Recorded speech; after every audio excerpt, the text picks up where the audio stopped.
So they give you a graph here of hours of daylight per day for Iqaluit. And Iqaluit is a city in the far, far north of Canada. And so their daylight hours are extreme. It says how many hours of daylight are on the longest day of the year? Well, that's June 21st, and according to this graph, I go straight across, it looks like about 21 hours. That's crazy. Means you could, maybe the sun goes down at 1 a.m., it would be up already at 4 a.m. And of course, there's some places at like the North Pole where there's 24 hours of daylight, which I think would be very weird to experience. But then not so much fun is December 21st. If I go across, looks like it's at about 3 hours.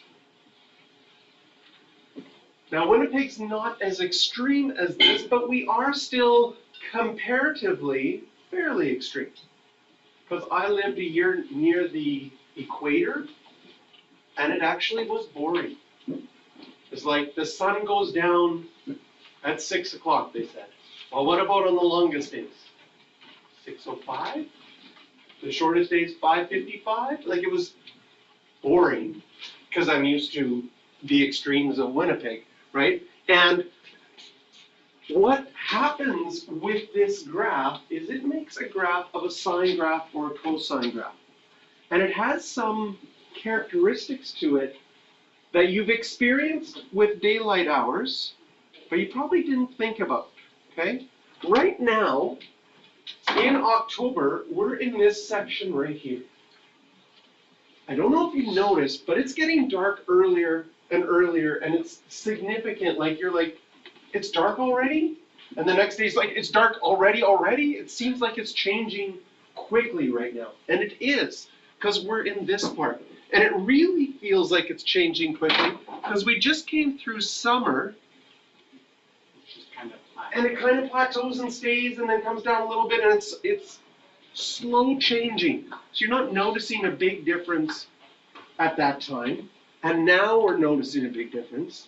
And we have a whole bunch of dreariness to get ready for, because it's going to get dark and then it's going to stay dark for seemingly a long time.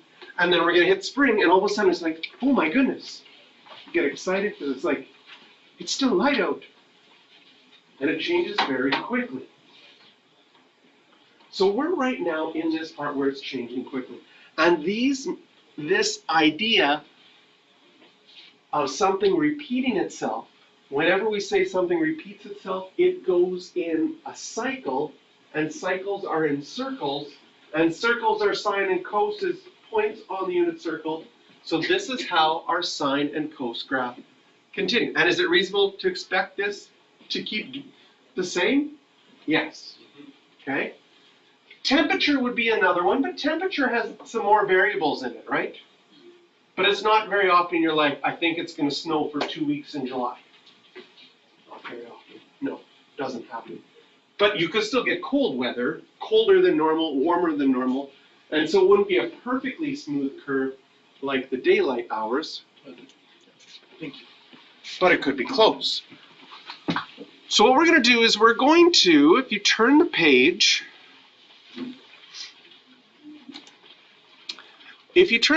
they have the picture of the sine graph, but I don't like the scale that they've used. So what we're going to do is right beside this, we're going to draw our own sine graph, and we're going to use the axis family as a scale. So this is on page, the first graph is on page 514. You can draw this graph right beside it.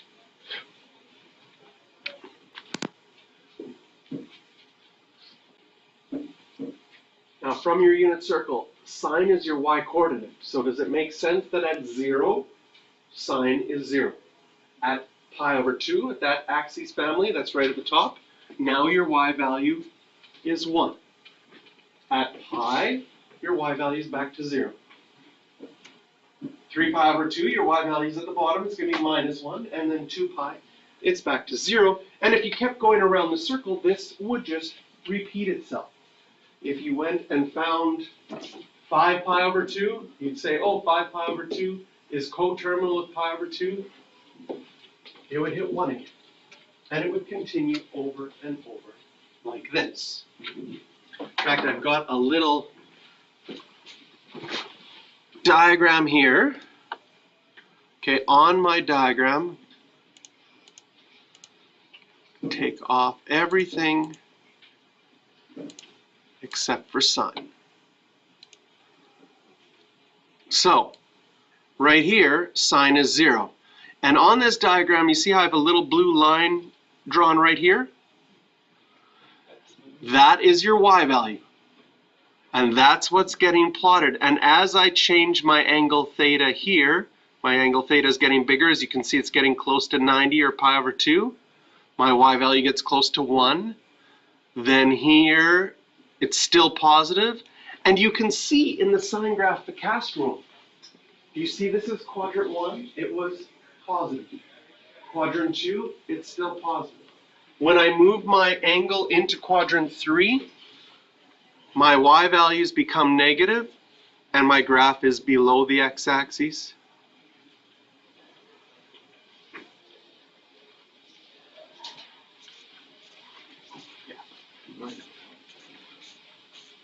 And so there we have our sine graph. Now we have some things we can highlight in our notes, some important definitions. So first of all, we say that a function that repeats itself is called a periodic function. The sine function is an example of a periodic function, and the length of each interval is called the period. So for our sine graph, we would say the period is 2 pi. On the diagram here, they decided to go from one minimum to another minimum to calculate the period to be 2 pi. You don't have to go from minimum to minimum. You could use a maximum to a maximum. And something that's usually quite helpful, and I'll show you on this graph, is starting at 0. If I start at 0 on the sine graph, I'm going up. When is the next time I'm at 0 going up? Well, here I'm at 0 going down, but here I'm at 0 going up again. Can you see the distance between those 2 points? It's easy to tell that it's 2 pi if you start at 0. But you could have also done, right, the maximum, pi over 2. Oops, we'll highlight. I could take that maximum to this maximum. Well, what's 5 pi over 2 minus 1 pi over 2? That would be 4 pi over 2. Reduces to 2 pi as well. Whatever points you choose, that distance will stay the same, and that's called the period of the graph. Next definition. Okay. The amplitude and the center line. The center line is the line that cuts the graph in half. So half of the bubbles are above and half of the bubbles are below. It's exactly halfway between the maximum and the minimum. So if the minimum's minus 1 and the maximum's 1, halfway in between here is at 0, that's your center line. But your center line can move up and down. We're going to find that out. Okay? The amplitude is always the distance from the center line to the maximum, or from the center line to a minimum. And we always have the amplitude as a positive value because it's a distance.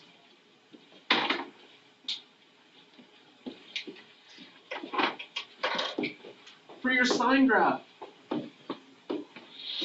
your domain is everything, but the range only goes from -1 to 1.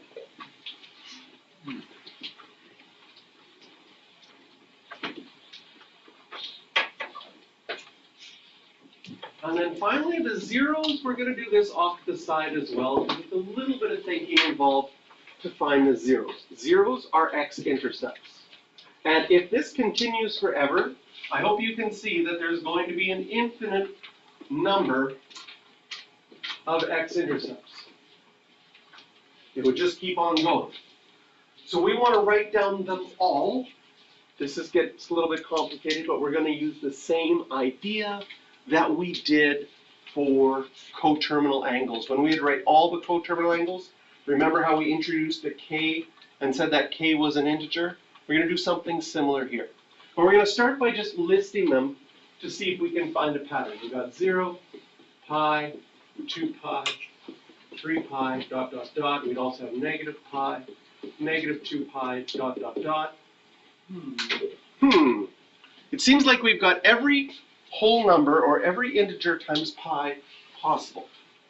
So if I want to write that, I can just write anything times pi where k is an integer. That would include them all.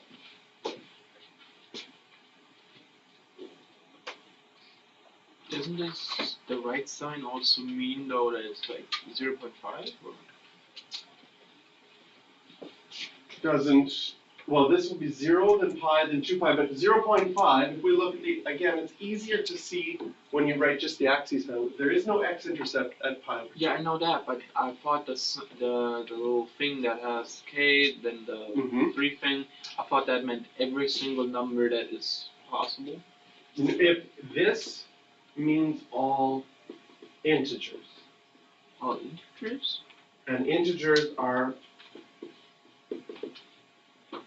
Okay. positive, negative whole numbers. This, with the r, means all numbers. Oh, yeah, okay. Okay?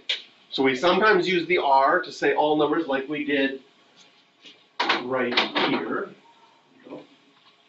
Right there we would use the r because the domain is all numbers. You can take sine of a decimal. You can take sine of a square root. You can take sine of any. How would we find the zeros if the zeros weren't all perfect integers, but if they were decimals? Then we're going to look at this graph is going to get moved left and right, which sometimes can cause that problem or that issue. But for right now, the basic ones, we'll be able to see a pattern. Okay, next, the cosine graph. So right beside the cosine graph on the next page, I'd like you to draw it with just the axis bend. And remember that cosine on your unit circle is the x-coordinates.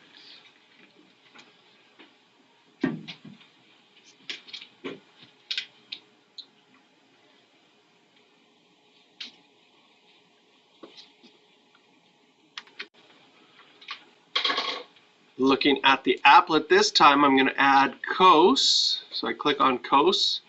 So now the red line on here represents the x-coordinate.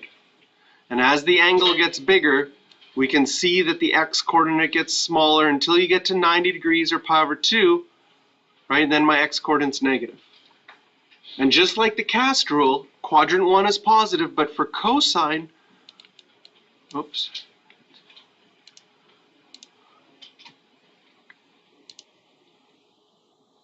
For cosine, I'll move that there. For cosine, it gets bigger till it gets to -1, then it's still negative in quadrant 3. Then my x-coordinate's positive again. Don't they look like they're having fun? Okay.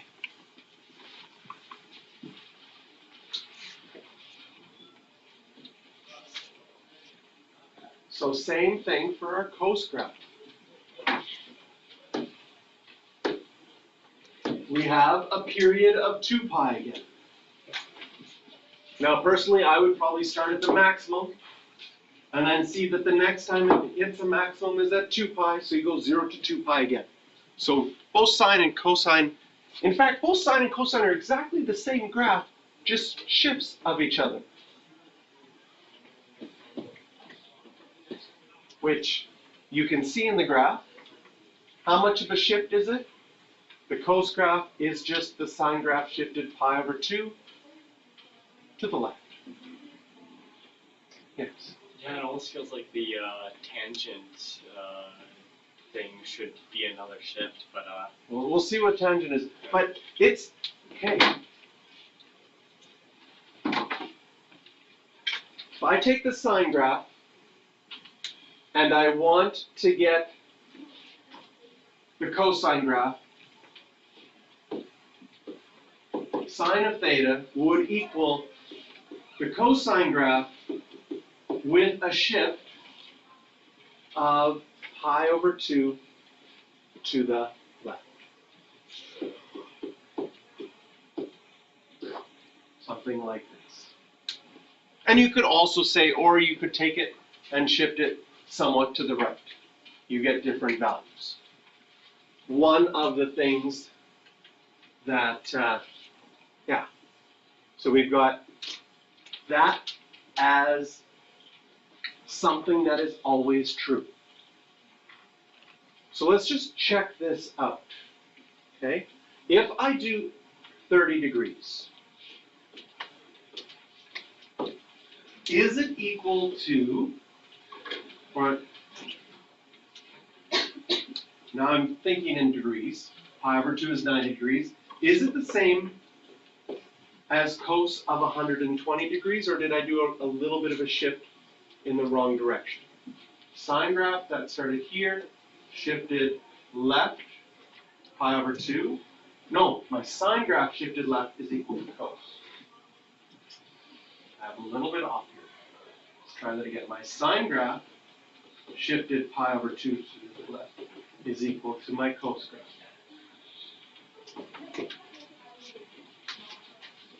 That matches up better. So now you can check on your pi plate. If I did something like, is cos of 30 degrees the same as sine of 120 degrees? You check on your pi plate, it is true. And it will match up any way that you go about it. So it's kind of interesting that way. Okay. So the two graphs are exactly the same, just shifts of each other. So that means that the domain and the range are also going to be the same. That button. Domain is everything. Range is still from -1 to 1. But the hard one here will be the zeros. And again, if we look at our graph with the axes family, your cosine graph has a 0 at pi over 2 and at 3 pi over 2. It would also have one at negative pi over 2 and negative 3 pi over 2. The next one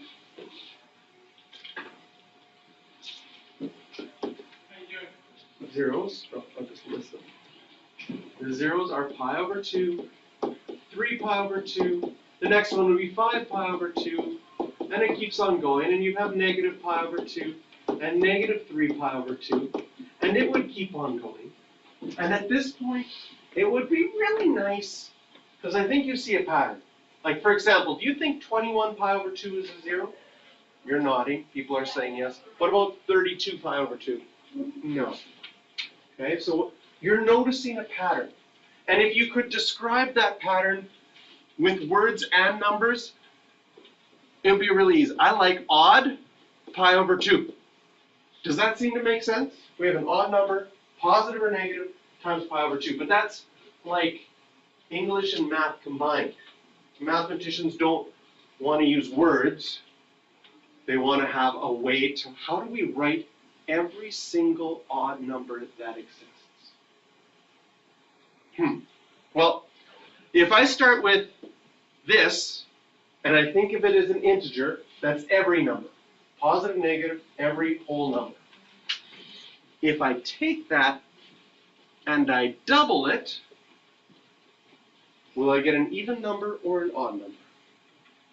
Take 3, double it, you get 6. Take 7, double it, 14. You see, when you double any number, it'll always be even. So if you want to write every single odd number, you take an even number and just add 1. And now this is odd times pi over 2, where k is an integer.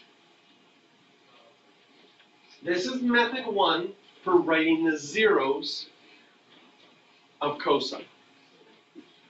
method 2 for writing the zeros of cosine is you find one of them, which we have right here at pi over 2, and then you say, well, how big of a jump is it to the next one? I could get the next one by just adding pi. And then I could get the next one by adding pi again, and I could go backwards by subtracting pi.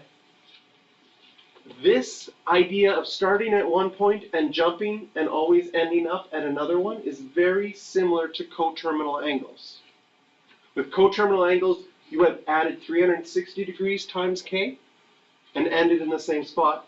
This one, it's like saying, I start at pi over 2. Then any jump of pi will get me to another one.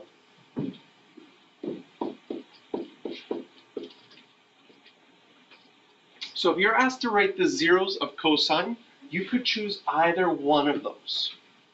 Okay? In fact, if you look at the first one and distribute the pi over 2, you get the second. But the first one's kind of nice because it's built on this pattern. I noticed odd pi over 2, so I like writing it this way because it makes me think of an odd number times pi over 2. And that's easy for me to remember that way. When I think of this one, I think of the diagram, I think pi over 2 is definitely one of them, and then any jump by pi gets me to another one. So if I wanted to list them all, I could have pi over 2 plus any jump of pi, and that would list them all. So they're two different ways of describing it, but they mean the same thing. They both list all of the places we have x-intercepts for cosine. Okay, I'll get you to turn the page. Page 516, and beside the tangent graph, what would happen if you took the blue graph and divided by the green graph? That's actually our last unit, where you do math with graphs. Graph plus graph, graph times graph. This would be graph divided by graph. And you get the tan graph. Yay. The tan graph, these asymptotes, are all the places on your unit circle where it was undefined. Again, we only list the axes family. So the axes family has asymptotes and x-intercepts. And once you have that, that's enough to draw the graph.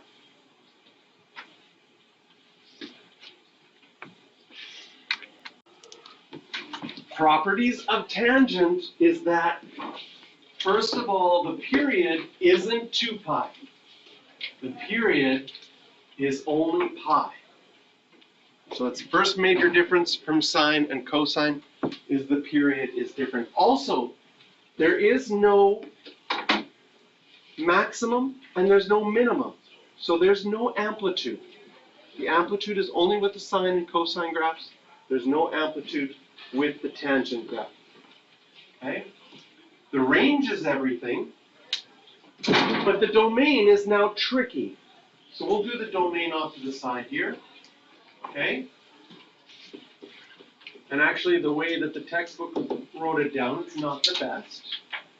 To figure out the domain, it's really good to think about the big idea of tan, that tan of theta is sine of theta over cos of theta. And you're not allowed to divide by 0. So your domain, you have to take out all of the asymptotes. And the asymptotes are where cos is equal to 0. So we write the domain as x can equal the odd multiples of pi over 2. And you could either write it this way, or you could write it this way.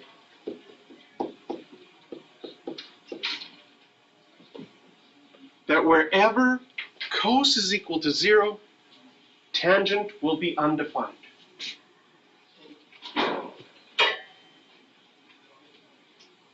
The zeros for tangent are going to be exactly the same as the zeros for sine, Because if you think of the big idea, if the top of your fraction is 0, the whole thing, doesn't matter what you divide by, it's going to equal 0. So your zeros are the same as your zeros for sine, and the range is everything. Now on my little diagram, I'm going to pull that up again and drag my point, ooh, that's fun. Drag my point over to 0 again, and I will include tangent. So if you took sine divided by cos, oh, I'll unhighlight that. If you want, this is kind of cool. If you drew a tangent line at that point, the distance from that point to the nearest x-axis is exactly the same as the value of tangent at that point. So we can see that as, like this green line is the actual length of tangent, and as this point goes further and further up, do you see how that green line is getting longer and longer? Until you get right at 90 degrees or pi over 2. In fact, my program doesn't like it so much, I can slowly try. Oh, see how it like hops over it? Come on. Oh. Come on. Oh. It really doesn't like it because at that point, if I drew a tangent line, can you see it'd be perfectly parallel with the x-axis? And that green line would never touch the x-axis, creating the asymptote. And then it hops over here. Look at that. And if you find all of this interesting, where tangent hits, the point where that hits along the x-axis happens to be the length of secant. And from that point to the y-axis happens to be the length of cotangent. And where that hits along the y-axis is the length of cosecant. So if you want to see them all, eventually you have to know how to graph all of them. Oh boy. Those are some interesting graphs. They're so pretty. A legend of graphs. All right. Now, I need you guys to hold back your excitement. So these three graphs, the sine, the cosine, and the tangent graphs, they are like three new parent graphs that you have. And we can do all of our first chapter with transformations with these three. So you will get questions that look like this. I know you guys are super, and you can graph them. I know you're super excited. You're like, can't wait to do some more graphing. Yeah, I'm super enthusiastic. Oh, great. Yeah. Yes. And in our first unit, with like square root or with x cubed, usually I give you only 2 of these at a time on a test. The sine and the cosine, they like to give you all 4 every single time. And what? As far as starting points, sine and cosine have 5 important points that you need to know where they go. So that's more work as well. But we're going to develop a shortcut by noticing some patterns and how they're connected to the characteristics of the sine and cosine graphs.